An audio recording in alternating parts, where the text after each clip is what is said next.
Tudo bem? Resolvi fazer esse vídeo porque com tudo isso que tem acontecido nos dias de hoje, a gente viu que apareceu diversos profetas, que existem diversas profecias, né? Então, ao mesmo tempo que um fala que vai acontecer algo, o outro diz que vai acontecer outro algo.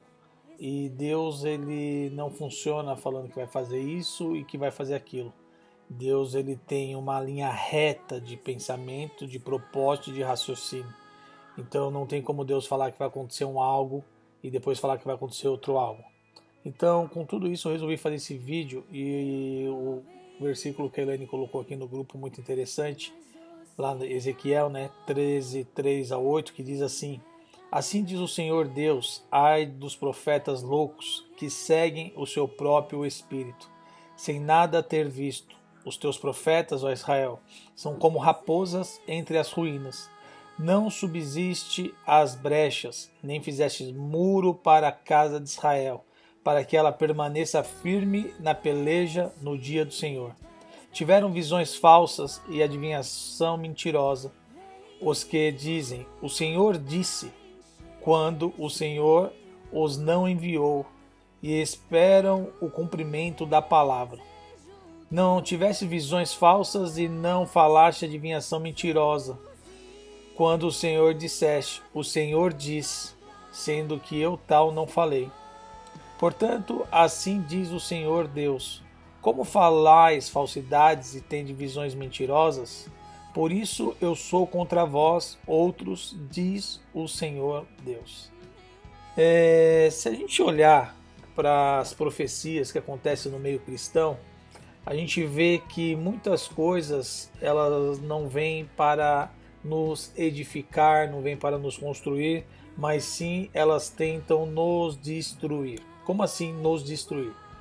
Eu pego o caso do meu filho Mateus, que uma vez ele passou por uma cirurgia, colocou um extensor na perna e ali tinha algumas restrições médicas, né, antes da cirurgia, e quando ele fez aquela cirurgia, nada das restrições médicas tiveram valor, porque a gente sempre confiou em Deus e a última palavra que a gente acreditava que vinha de Deus, a gente colocava em prática.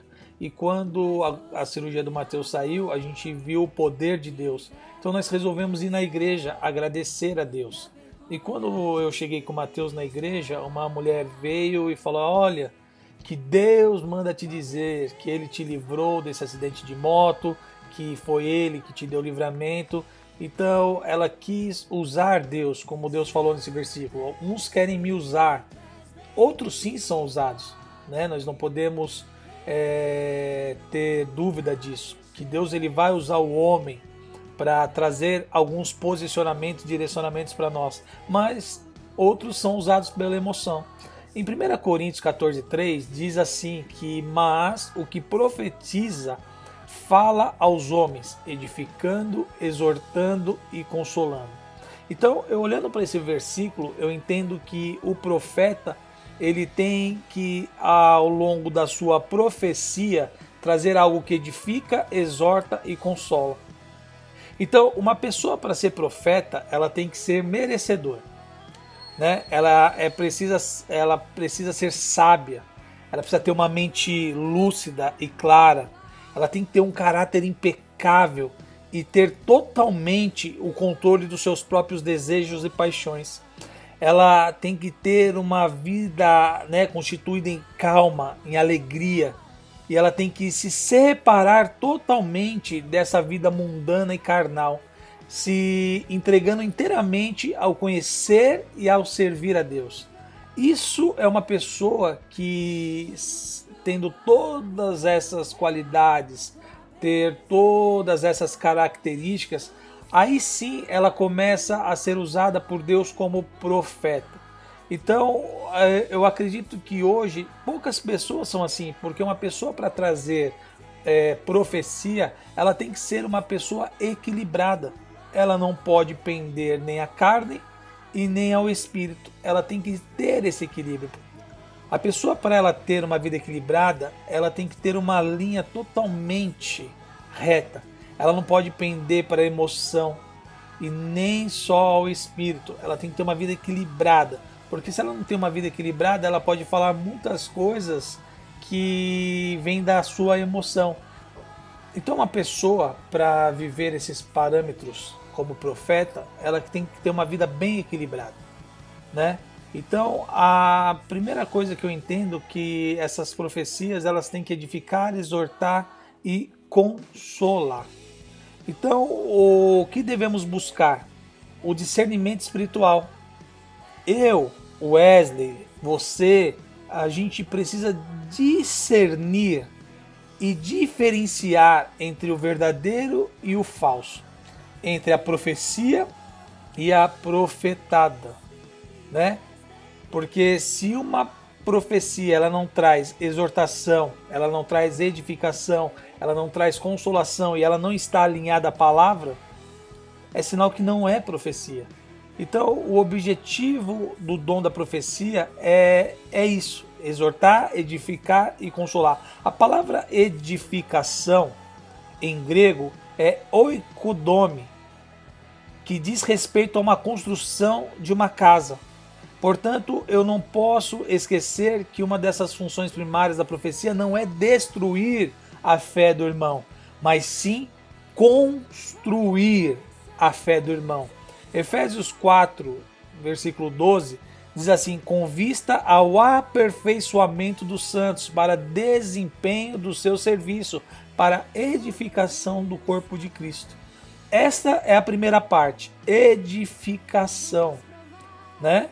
Então, edificação, ela constrói a fé, ela não destrói a fé.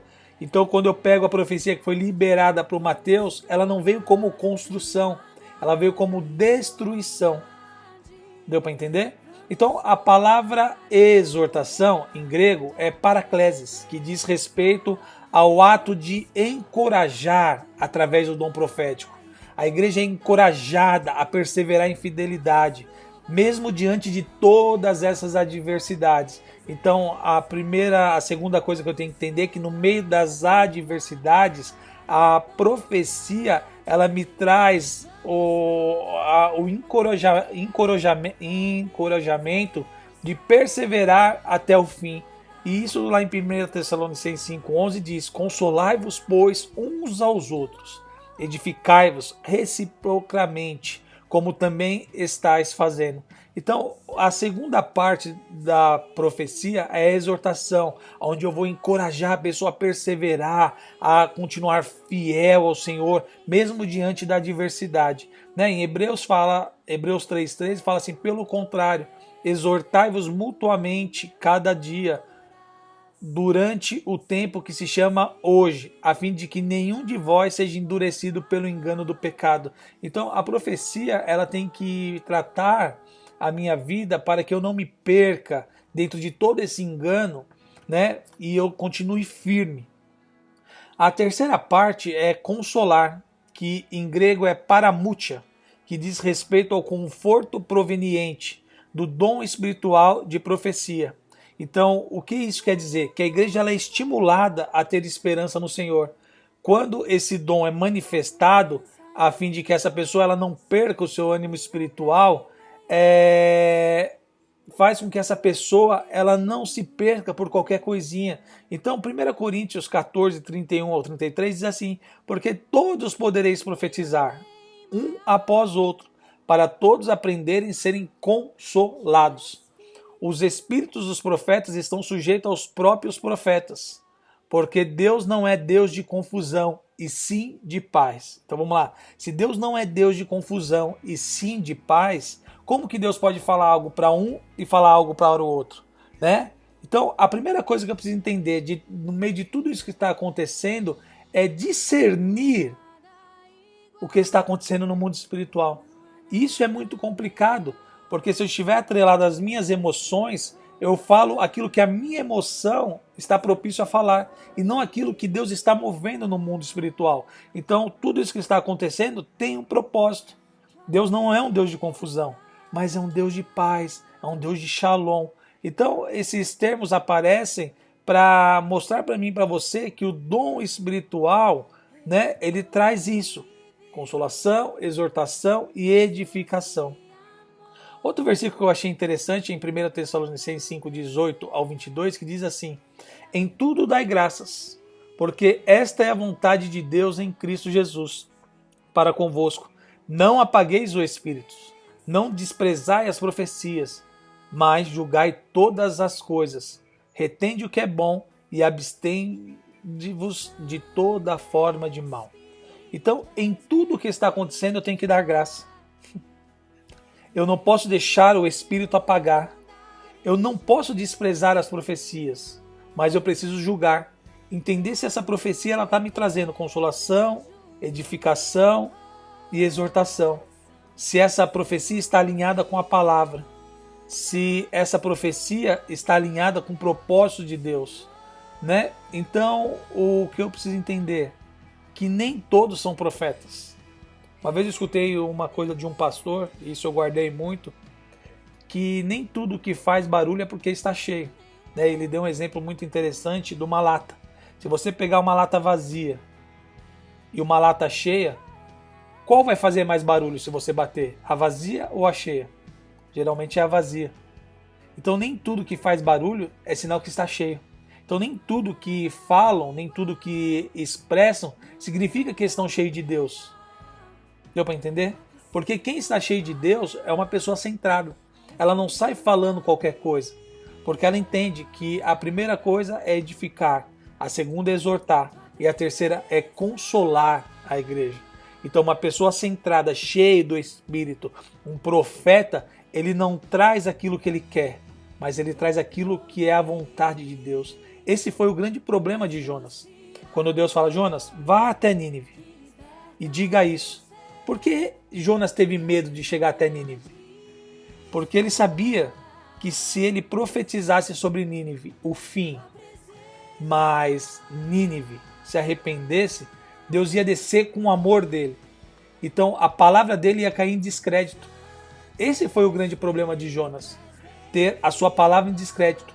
E essa é a maneira de Deus trabalhar com a gente, trazer um profeta, não que fale as suas emoções, mas que nos posiciona diante daquilo que Deus tem.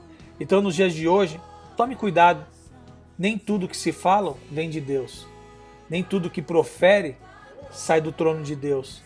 Muitas coisas são levadas por emoções.